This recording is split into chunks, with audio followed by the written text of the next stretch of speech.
or good evening, wherever you are. Welcome to the show. My name is Jerome. This is Psycho Silver.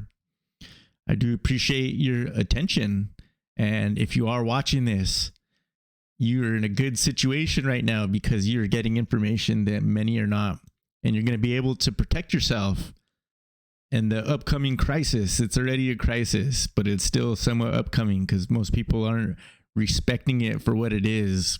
It's a full-on currency crisis and the death of the dollar. So I do hope that you're counting your wealth in ounces and also that you're holding your word, especially to yourself. Thanks for putting on the show. We're going to comb through the news today. That's what I do every day. And I do plan on delivering to you more specific and detailed presentations about different things that I like to talk about. But for now, we're just doing the news. And the way that I do that is I comb through so many tweets, so many Reddit posts. There's been a lot of great posts on Gab lately. So I've been taking those. And I've also been getting really good news from RT. And you can tell they're still doing some independent journalism at RT, or at least somewhat, because usually I get Twitter blocks me from sharing it, or at least it making a graphic. Twitter doesn't allow it to be a graphic tweet in the sense that they put a warning on it and they limited its visibility. But RT is writing articles that are unlike the rest of the internet. There's so much sharing and resharing on the internet, and usually the same headlines are done over and over again. It feels like there's more news than ever, but there's less information and less journalism than ever. And I do want to get to the point where I'm really digging through some of these smaller blogs and bringing them to you, bringing that information to you.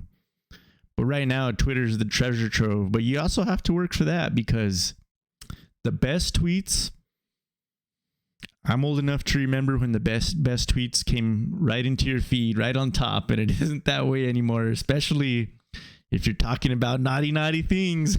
You have to know where to look and who to follow. It's an ocean out there.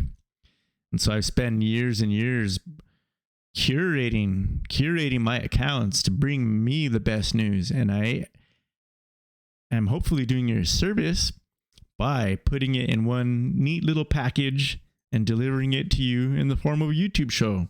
So your feedback on any of this is welcome. I intend to grow this channel, and I intend for this channel to become a space where we will also get interesting guests all the time, and we'll be doing the news. And I already know if you're watching this, you're so far ahead of the curve. You're so far ahead of the curve. I consider us lucky. There's two sides to it. I think that there's plenty of crazy upside in the metals, especially silver, right?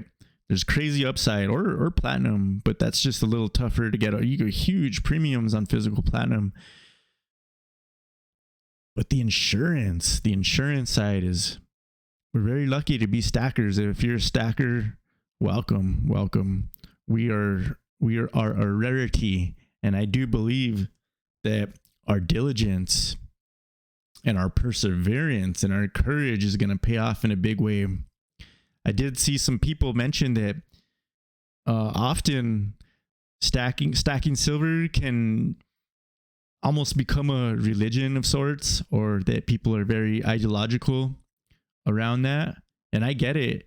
I fully embrace it. Like, to me, it is a way of life.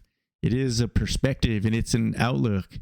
But what I don't try and do is be so negative and stop living my life, because I do see all the same things that are very concerning. And they're flippantly throwing out the words like Armageddon and nuclear war right now. And we're just desensitized. We're totally desensitized. But what I do think that's going to happen is we're going to have it's going to feel slow. We're going to have a slow motion. I won't call it a collapse, but it'll be a deconstruction. It'll be a deconstruction of the financial system, and it's going to happen with a lot of conflict at the same time. and it's going to pay big to be a holder of real assets. Any kind of real asset is where it is at right now. Real estate, income generating business. But the great thing about gold and silver is that it's portable.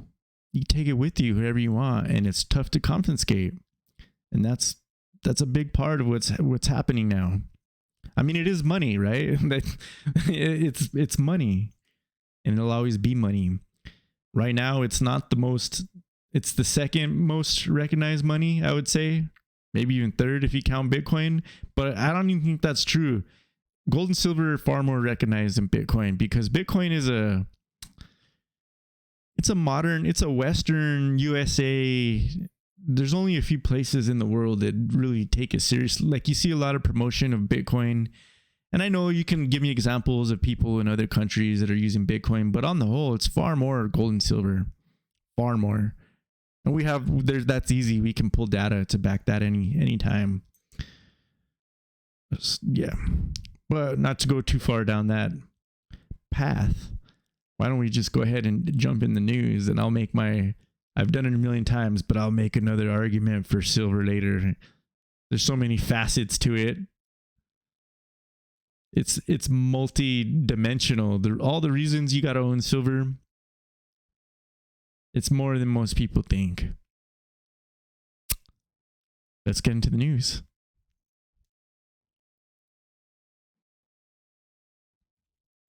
Now we're going to run this program through Twitter a little bit. So I go and I get all the information and I retweet it, and I tweet it out, different articles from different places. And now, luckily for me, if my browser crashes, it's still on my Twitter, and I can go back and reference it. So this could be awesome.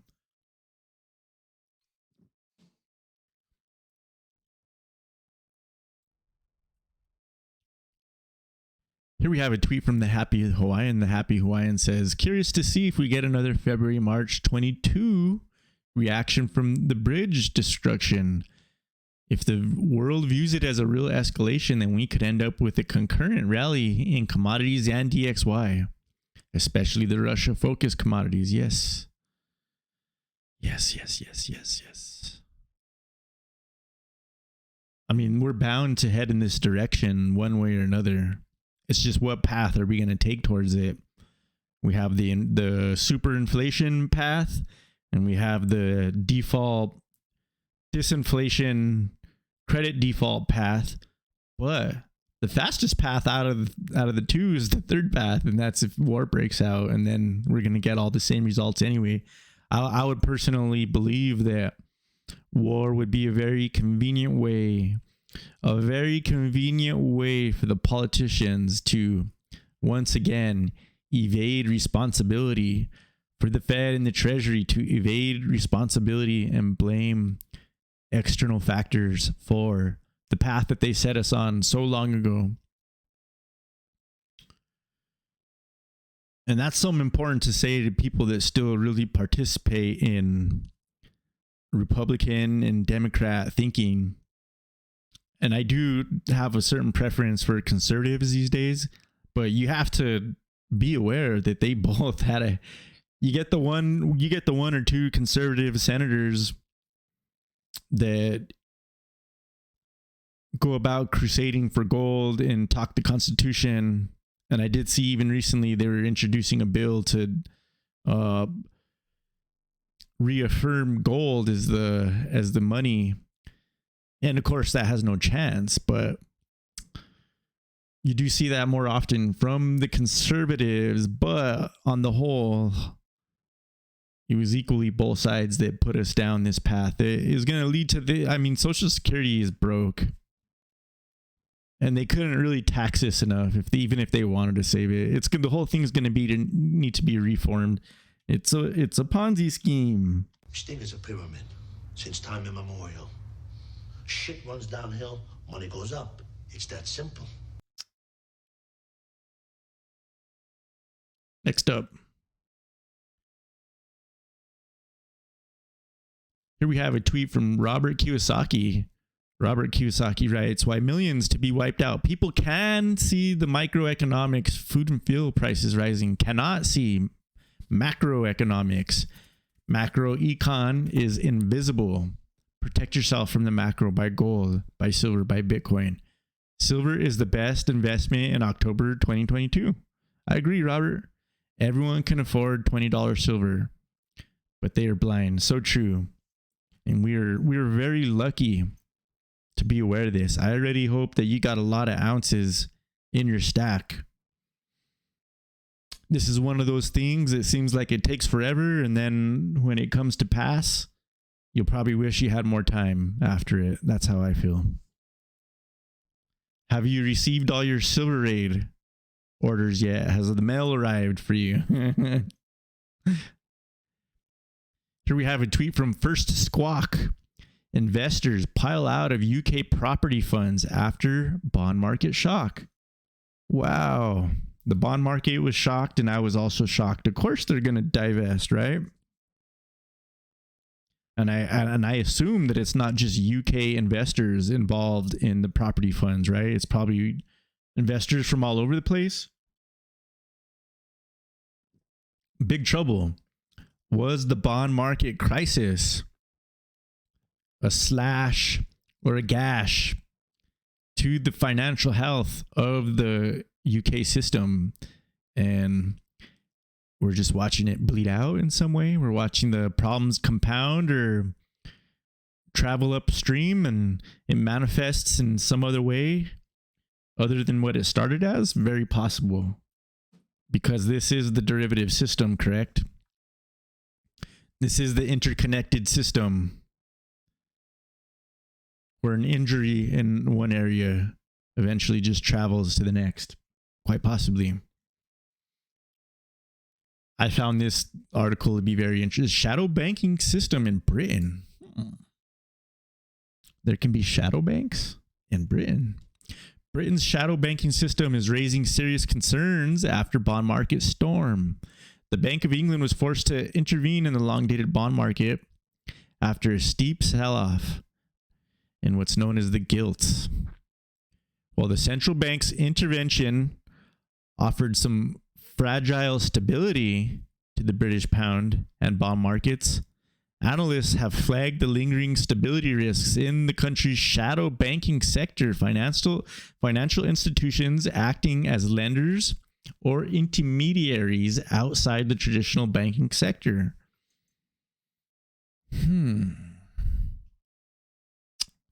Let's read a little bit of this.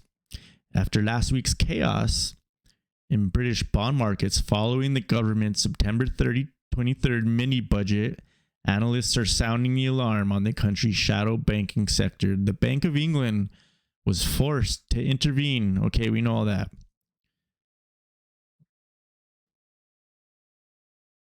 Okay. Some new information instead of just rereading the same thing 3 times. Former British Prime Minister Gordon Brown, whose administration introduced a rescue package for Britain's banks during the 2008 financial crisis, told BBC Radio Wednesday that UK regulators would need to tighten their supervision of the shadow banks. I do fear that as inflation hits and interest rates rise, there will be a number of companies, a number of organizations that will be in grave difficulty. So I don't think this crisis is over because the pension funds have been rescued last week. I do think that there's got to be eternal vigilance about what has happened to the so-called shadow banking sector. And I do fear there could be further crises to come. Holy shit, it's not over, is it? I would like a little more information about shadow banks, CNBC. Okay, let's read this. Non-bank financial institution. The issue there is likely to be access to funding. If your business is built upon short-term funding and one step back, the lending institutions are having to tighten their belts, tighten credit conditions. I want more information on what is a shadow bank.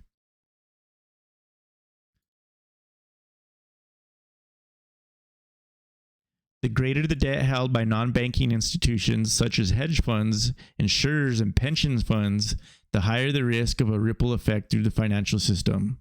Yeah, we're just talking more and more ripple. This did not get... Point taken. Point taken. I mean, this last sentence really buttons it up.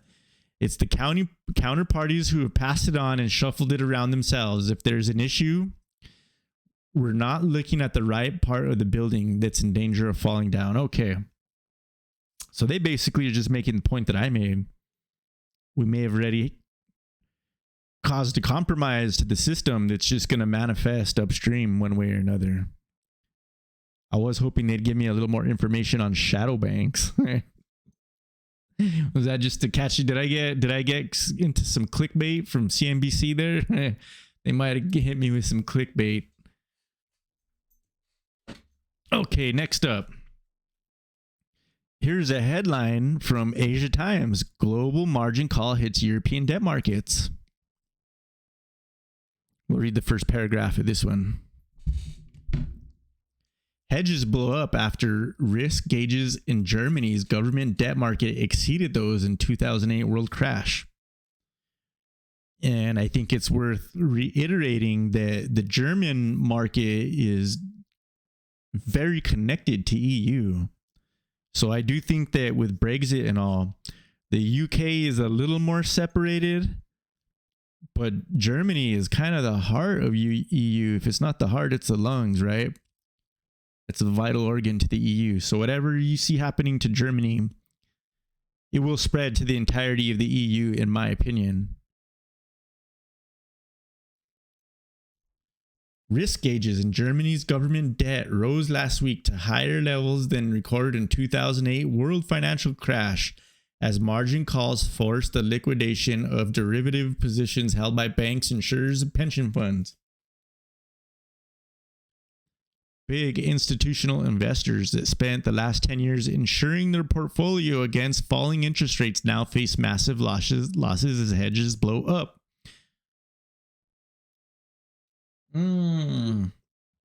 Here's what I like these charts. It's all about the charts.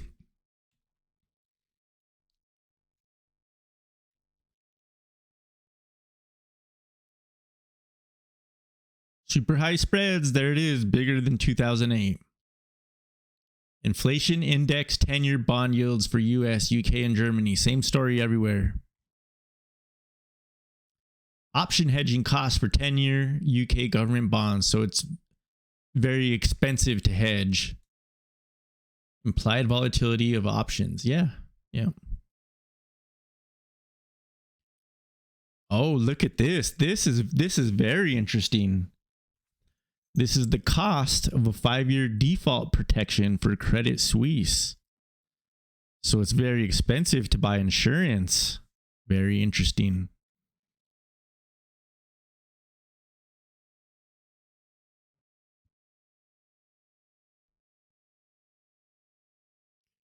Thanks for the charts, guys. On to the next. Here was an excellent post on Gab. Why don't we open it up?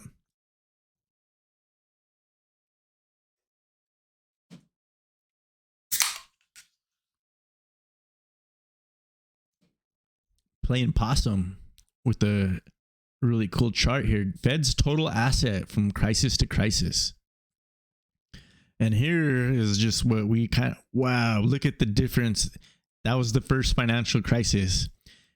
Well, at least the most recent one. What's the right way to say that? It's the one that mirrors what we're going through right now. And you just see the Fed's, and so the Fed acquires assets.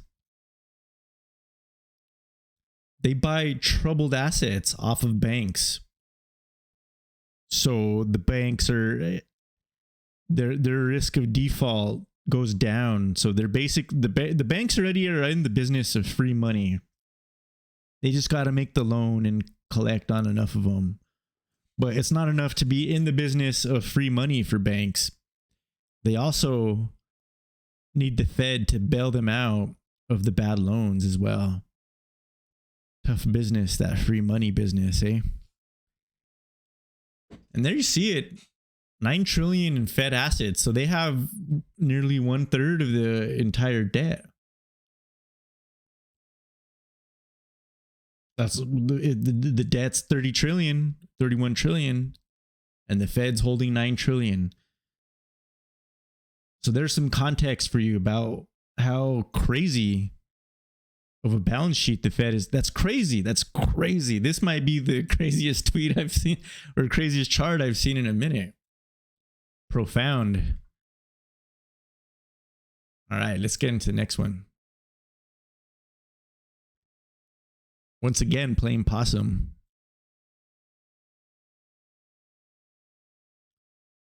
This is a long chart. This goes back to 1800. And so this is gold to stocks. Dow to gold ratio. So right here that says stocks high, gold low. Let's get a little closer. I need you to be able to see this. And then you can see by the channel, it was somewhat contained. But as we remove gold from the gold standard, there's 1913, which was really the first death of the dollar. But there's multiple deaths of the dollar. We're undergoing the next one.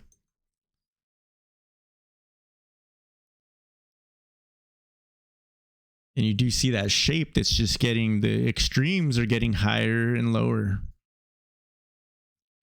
More volatility in that sense too. The fiat capital era.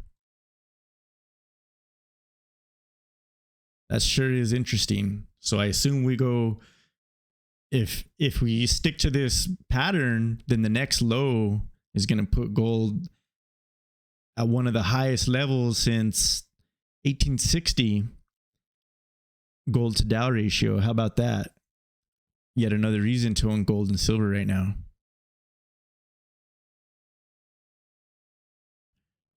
RT writes, U.S. breaks record for EU gas supplies. This is according to Reuters.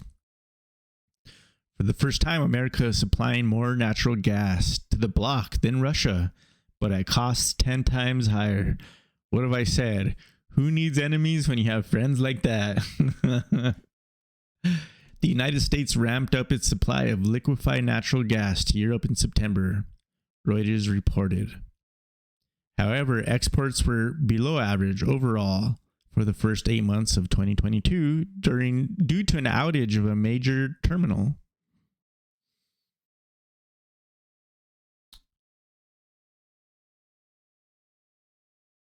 U.S. LNG production has been lagging behind full capacity since a fire in June brought it to a halt at the Freeport terminal, which is the second largest liquefaction facility in the United States. For the first time, Europe has superseded Asia as the biggest destination for U.S. liquefied natural gas.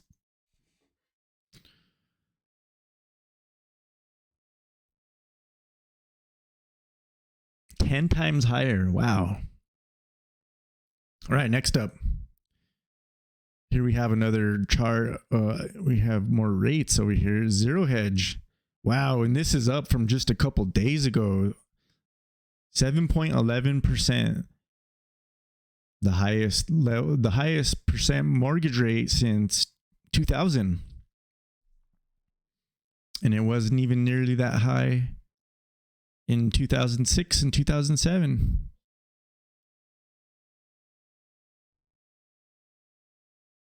Zero hedge is really one of the most powerful news sources of our time, isn't it? I really love this Twitter account. This is High Heat. High Heat writes, Federal Reserve's 250 economists are the new prophets of Baal. That might be the tweet of the day. Oh, that wasn't the right sound effect. Yeah, we'll use that one. Tweet of the day here. High Heat also writes, it's gross to see silver hit every single night. Remember when the security industry was regulated? Remember the uptick rule? You're witnessing the real-time failure of Keynesian economics, desperate attempts of evil men to save it, to fund their agenda of death. Powerful words. And again, this is building off of the blog article that we saw. Here's a post from Wall Street Bets on Reddit. Look how eerily similar. Very similar. This is 2008 SPY to 2022. Very interesting. What is the SPY? Why don't it's the SPX, right? And the XS, what index is the SPX exactly? I know it's stocks, but what's their flavor? What is the SPX index here?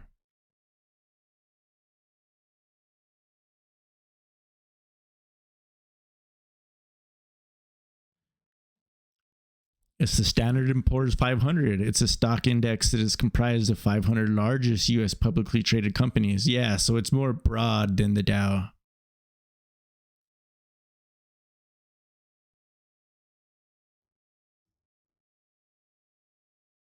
I knew that. Not well enough. I knew it, but not well enough, eh? Okay, on to the next post here.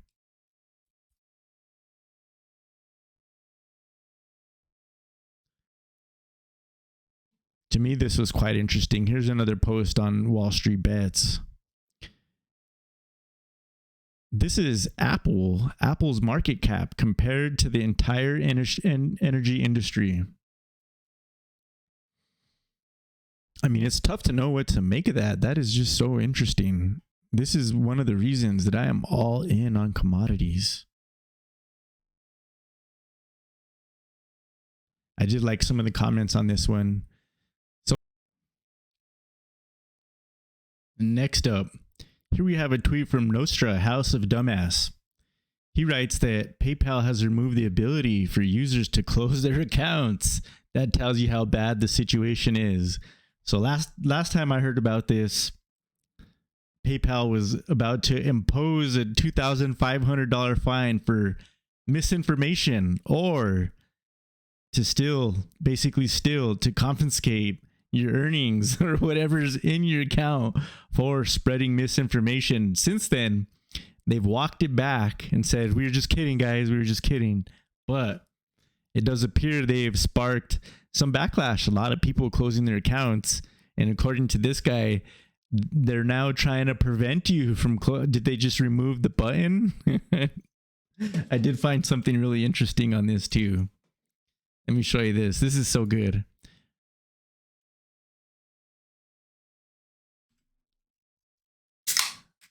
So here we have Wall Street Silver. This is one of my favorite places on the internet. And just scrolling through Wall Street Silver, the very top post here is someone closing their PayPal, another closing their PayPal, number 3. This one isn't loading very fast. It's just tons of people closing their accounts. Oh, look, this gentleman we're working on your request.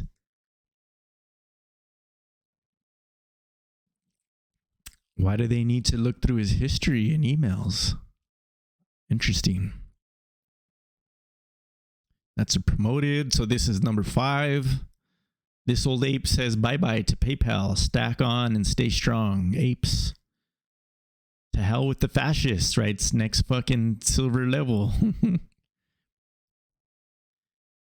Sarge Maximus wants to end globalism, closing his PayPal account.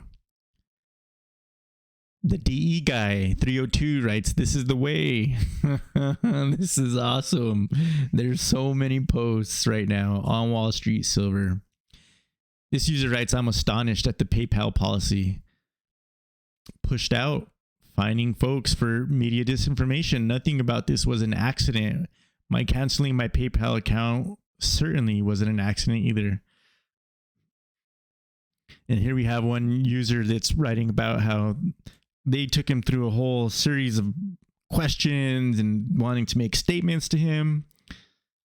And this is look at this, multiple posts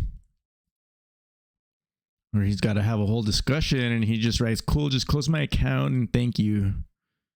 and I guess they finally did it. Oh, we did have yet another flash crash in silver in the overnight weekend market, but nonetheless, very interesting stuff there with PayPal. All right, next post here. Peter Sweden writes, PayPal has now backed down and apologized for saying their new policy was a mistake. Weird how those mistakes only go in one direction. I don't believe them. They're just backtracking because they got caught. Delete and boycott. Wall Street Silver writes, it's no surprise that the PayPal CEO is connected to the WEF. That's the World Economic Forum. At the last WEF meeting in January, he was talking about trust, the irony of this. And that is Dan Schulman there. And here we have a really excellent thread. This one's a short one. Concoda, and I'm following this user now because of the really great work that they're putting out. Let's see how many tweets are in this thread here. Oh, this is very, very extensive.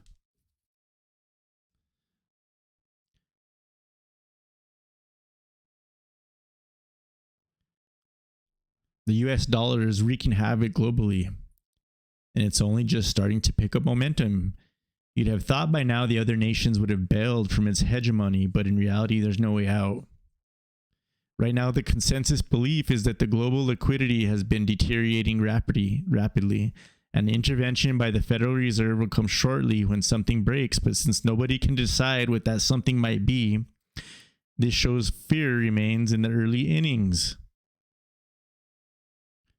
With record high consumer loans, commercial loans, wage growth, net worth, plus trillions of dollars of liquidity still swashing around the financial system, the famous Fed pivot remains a pipe dream. So this theory here is there will be no pivot. And why would they pivot if it puts them so much more in the driver's seat? It gives them more control. Maybe they want to crash. Gives them reason for the new currency. I mean, there's a lot of arguments to be made, but it doesn't save Biden, does it? And then what?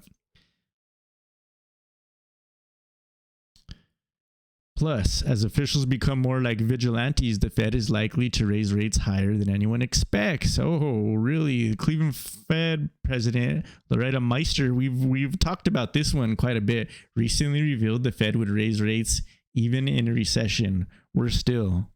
So is that what's happening? The Fed doesn't seem to care much that additional interest rate rises will inflict significant pain on the rest of the world, in a move that will likely make the history books. The United Nations warned the Federal Reserve to stop raising interest rates further. So do we have a situation here where the Fed is rogue? Is the Fed rogue in a good way? Are they going to destroy the plans of the EU and the WEF? Maybe we were supposed to hyperinflate to oblivion, right? But there's something left in this way of doing things that salvages the dollar. But what of all the destruction that it creates, especially to American communities, while this is occurring? There's no easy way out, that's for sure. In response, the Federal Reserve Chairman Jerome Powell responded with a resounding no, prioritizing the Fed's domestic anti-inflation agenda over the financial health of emerging nations. While this would certainly be a catalyst for many of these nations that are under the thumb of massive US dollar denominated debt to do something else. What that other else is, that's the problem, is that there's not really anywhere good to go. So I guess in debt, they remain in US debt. If the Fed continues hiking, dollar strength will almost certainly intensify. Rate differentials will widen and the dollar-denominated debt will grow more costly to service. That's the dollar milkshake. Inflicting extra financial pain outside of America's borders.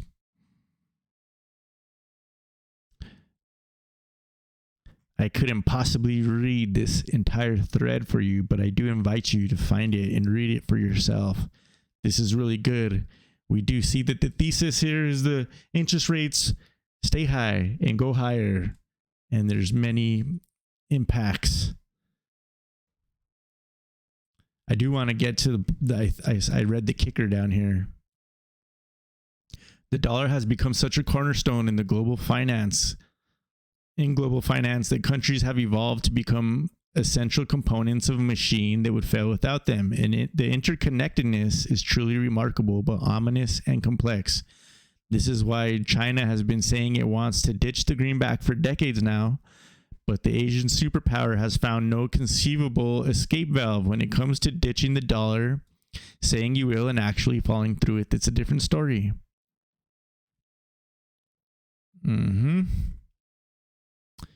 This is the problem with French institutions pulling out, European banks pulling out. It's not working for everyone. Since America's allies and rivals are incapable of escaping its financial grasp, the dollar's decline must stem from either geopolitics or innovation. In our view, America's fall from hyperpower status will not emanate from a financial collapse nor opposing military might. China will be beholden to the US dollar, while its military lags behind the US in every regard. For context, the Asian superpower has only 2 aircraft carriers in active service compared to America's technologically superior 11. With this advantage, the US can always park its superior warships in the Straits of Malacca, Lombok, Massacre, blocking 80% of oil imports from reaching Chinese shores. A few months later, hunger sets in.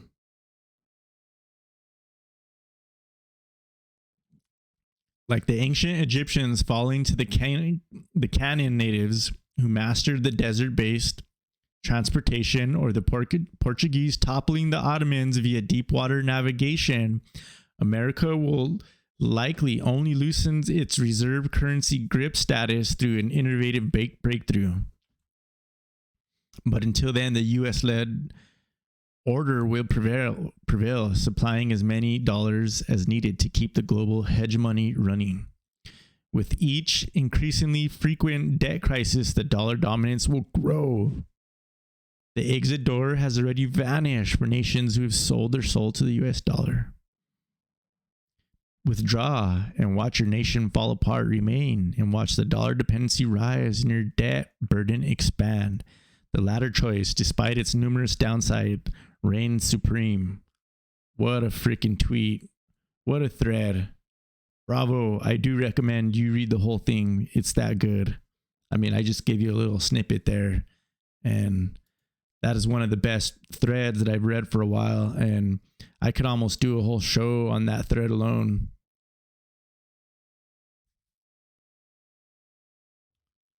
Let's see. Did I get lost? I got a little lost.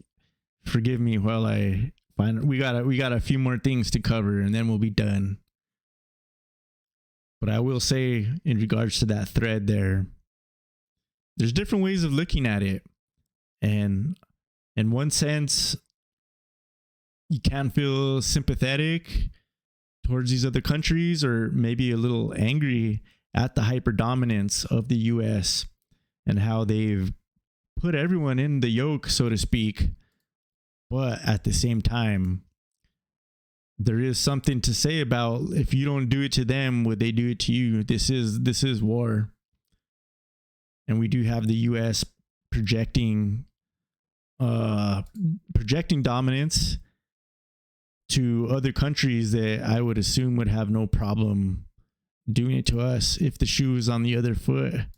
But we can all wish for things to be more fair and equitable without it being communism, right? Just the fairest possible system for all.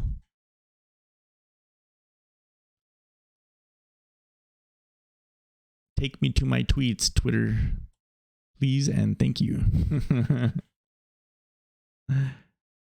Not to my background, I said to my tweets. It's just running so slow that it's a little tough tonight. Okay, here we go. Here we have a tweet from Rudy Havenstein. Rudy Havenstein writes, "What QT?" And his simple chart here is showing you that we've supposedly begun quantitative tightening, but the balance sheet is just up and up. And again, we see that 9 trillion figure of assets held by the Fed. And I guess maybe this little thing right here is it going down, but I can assume that is only super temporary. Maybe make another formation like this one here. Possibility. And I believe that I do have one more tweet for us, and then we'll call it a night.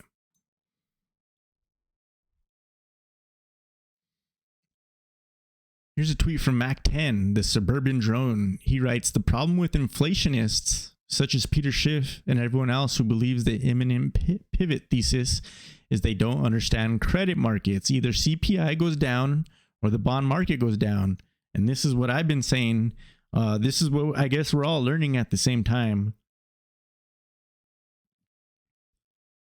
You can have the pivot or you can continue to tighten. And we're kind of just headed down the same path one way or another. But it does appear that if the Fed continues to raise rates and we do tighten, it will inflict extraordinary pain upon the world, but would also be salvaging the dollar potentially, or would the implosion of the credit market mean the death of the dollar?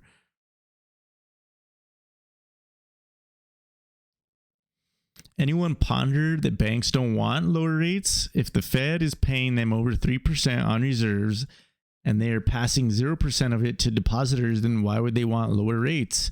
They can make a killing not lending and getting paid. This is an interesting tweet, but I kind of disagree. So he's right about what they're saying with the interest rates. They are compiling more dollars, right? But you have to understand the banks are in a position of power to where fiat dollars in a bank account is not meaningful to them. Their mission is to acquire assets and continue dominance. The amount of dollars in their possession means nothing to them. The dollars are just a tool. The dollars are for us. The dollars are for everyone else but them. But they're in the business of assets, acquiring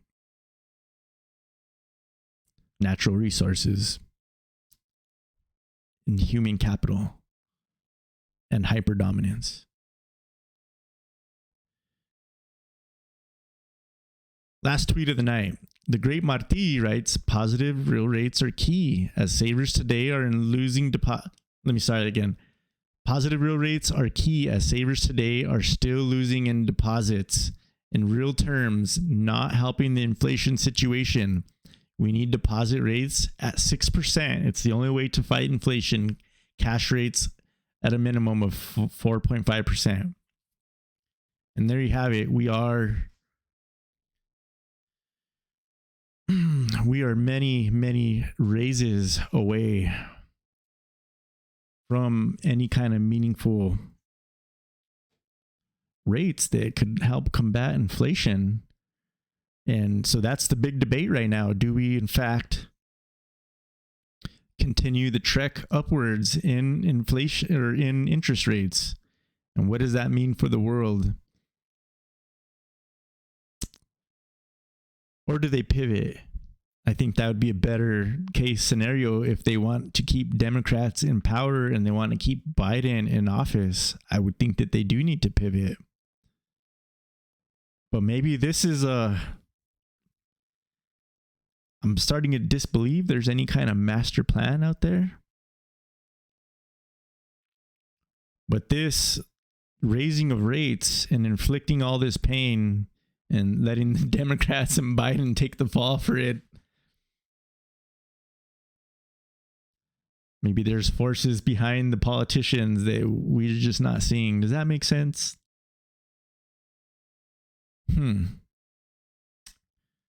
Are we to trust the plan on this one? Very interesting stuff. Thank you so much for joining me. I really powered through this one. I'm so glad that you did join me, and I hope that I brought some valuable information to you. I do want to go through that thread again. That was so good. We almost need an entire show just on that one excellent thread. It was so much good information tonight. I hope that I just did it a little bit of justice, and I hope that I introduced you to a new source of information. All these accounts on Twitter and Reddit, please go follow them. I'm here to just feature their work and connect once again, just to connect people with new sources of information. I don't want to make their information my information. I want to be a conduit. I want to be an intermediary and feature all these excellent tweets and show you, at least point you in a direction where you can find people that you can trust, especially if you're new and you're learning about this stuff. And I hope that I was able to serve you. And I appreciate you watching the show. And I hope that you're in good health. And if you're not in good health, that you recover and quickly. I appreciate y'all. And I'll be back tomorrow. Tomorrow's going to be a crazy day. Have a good night.